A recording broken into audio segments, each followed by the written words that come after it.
Hey guys, just coming in real quick. As you can see, yes, I washed and twisted my hair again, and I actually held out for the 2 weeks. But other than that, don't mind my hair. I figured I'd just come and talk to y'all while I unclip my hair. Of course, at work this week, I got a lot of questions about my hair. Every time I meet new patients, they ask me, "Oh, so you're locking your hair, blah, blah, blah. How long have you been locking it?" And of course, I can answer, yeah, but this is my second set. And a lot of my patients are return patients, so they remember me. And like back before I cut my locks. And the first question is why did you cut them? Why did you cut them? Why did you cut them? Why did you cut them? And, I give the same answer every time. And I actually enjoy the conversations. And I had a good conversation with a lady the other night. And we were talking about staff and patient relations, about how a staff member can relate, or rather how I could relate to the patients, and things that I use as a coping skill and ways that I have been able to grow in the time that I've been working at that job. I've been working as a psychiatric nurse for 5 years. I'm sure you've heard me say that before, at the same place. And over that time, I have met several people that have come in with a variety of illnesses, whether it's addiction, schizophrenia, depression, suicidality, just a little bit of everything. And every person that I meet really leaves a big impact on me because I'm learning something from them. And most of all, I'm thankful that I can manage my stressor so that I don't have to go through that situation. But the lady that I spoke with the other night, she was saying, I just don't understand how this can be the situation and this, and like how somebody can have an addiction problem. And I gave her this example. I may have mentioned this before or not, but from May 2013 to May 2014, I lost about 50 pounds. It was at a point where I was feeling depressed. I was very unhappy with the way that I looked, the way my body was looking. I wasn't active. I wasn't eating healthy. And when I would get down, as far as how I looked, changes in my social circle, just not having really anybody, just pretty much me and my family and my baby girl, I would take it out at the gym. That was my getaway. That was my time of just release and focus, where I could put all my time and energy and emotion into something that wasn't the stress that I felt.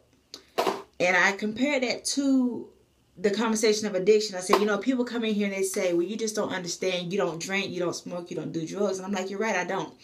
I can't relate, but I can listen and try to understand. I said, however, I can say that like somebody that has an alcohol addiction, it could be genetic, hereditary. It could just be a habitual issue that's hard to break. Well, somebody that has a food addiction, somebody that's overweight and obese, unhealthy, they are, like me, I'm an emotional eater. I am a lazy eater, a bored eater. So when I would get stressed or I get bored, I'm going to grab a snack. And over the years, there were a lot of negative side effects to that. I mean, I was significantly overweight and just unhealthy overall. And I said, there are people that come in here and they tell me that I can't relate, but I look at where I was at and how low I felt and how down I felt. And I'm able to relate that to how I coped by eating and the negative effects. So just like somebody that's going through a stressful situation that turns to drugs or turns to alcohol, that's their coping at that time. And then they feel bad after the fact. But what are they going to do? They can't just quit drinking because then their body is going to react. Food is the same way. Just because I like to eat and I'm upset with myself and I want to lose weight, I can't stop eating. That'll kill me, But I have to start with behavior modifications. So we went into a conversation about that and everything. And of course, the conversation turned back into, well, tell me more about your locks. Why did you cut them? Why are you starting them? And I always tell people that my locks are a growing process. And it truly is.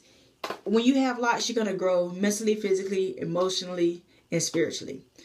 You may grow in all four of those areas. You may only grow in one or two. To you, the locks may be a fad or a style. Me, when I started my first set of locks, I was inspired by a OBGYN back when I was in high school. And I always knew I wanted to be a nurse. And I said, when I become a nurse, I want to have locks. And I actually cut my hair to start my locks April 26, 2008. And it was like a couple weeks before I was expecting to get my acceptance or denial into nursing school. Well, I went home. I told my mom, I said, I'm ready. Let's do this. Blah, blah, blah. She cut my hair. She twisted me up. We were good. That very same day, she went out to check the mailbox while my hair was drying. And in the mailbox was my nursing acceptance letter.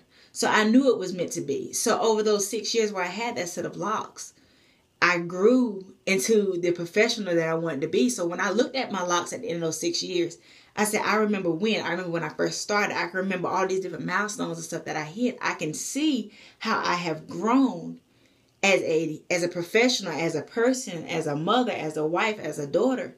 And my hair has reflected that. And then, of course, the question again, so why'd you cut it? Well, in life, we all have different trials and tribulations that we go through. We all have different stressors that we go through. And sometimes we carry our burdens around for so long to the point where it feels like it's weighing us down. I had gotten to a point where I felt like my hair was weighing me down. It felt like it was heavy. I felt like I was just burdened by having to do it all the time. And I didn't like this style. Or somebody said you should do it this way or do it that way. Fortunately, I never lost any locks. And I thought that that was very significant because of the fact that, you know, sometimes things break off from me. You just feel broken. Me, I never had any of that breakage. But I had that weight that I was still carrying around. All those different stressors, all those things that were bringing me down, I was carrying it around. And I took the time and I looked back and I said, you know, I've been through a lot of different things with my locks. I went to nursing school. I got my first real good professional job, career. I got married with my locks, pregnant and had my child with my locks. All these different things that I was able to do, watching myself grow and develop as my hair grew and got longer. So when I got to that point where I was ready to cut them, all the negative things that had followed me, I was ready to let them go. All the positive memories, I was ready to move forward and start more memories. So I still have my locks in a bag, but that set is just not on my head. So, you know, we got into the conversation of, you know, growing and different things. I said, and I told them, there are times where we let things go and then we're lost. When I cut my locks, I felt lost. I didn't know what to do because I was so used to that lifestyle that I had to pretty much figure everything out from scratch. And a lot of people that come into the hospital with depression, suicidality, schizophrenia, when they reach that baseline again, or when they're not in a situation where they're stressed or wanting to kill themselves or just down and out and they're stuck, they're like, okay, well, what do I do now? How do I turn this around? How do I get back to the point where I'm happy again? And like I told them, I can relate. I understood that. You find something that you enjoy. My locks represent something that were burdensome, but it also represented something that I loved immensely. And like I told this lady that I was speaking to, when I made that decision to start my locks back, I was ready to go through another growing journey. People that have locks, like I said, everybody's locks mean something different to them. My locks definitely signify growth. I feel like there's a lot of things that I'm trying to work on. I still get stressed out over dumb things like weight management, time management, finances, helping my mama out, taking care of my daughter and all of her different milestones, and making sure I'm a good wife to my husband. Things that normal people worry about, different accomplishments and goals that people want to have because you want to do right. You want to be successful in anything that you set your mind to and your time to. And I feel like I'm ready to go on that journey again, you know. And I told her, I said, the thing about me is, it doesn't matter who I am on the inside. That's not going to change. People will be able to see all of my growth manifested through my hair. They're going to see color changes. They might have some that get married down the road. None of my locks are the same size. That's one thing I'm very happy about this time, was that I started my locks myself. I didn't go to the African lady. I didn't have help from my mama this time. I sat there and I took the time and I pinched off and sectioned my hair, and I've been maintaining it myself. I haven't gone to anybody else just yet. And that's something I'm very proud of, because I want to be fully involved and engaged in maintaining my hair, because this is my experience, my journey. And it's just, I was talking to her so freely, and it didn't even click to me, the things that I was saying, until after I had said them.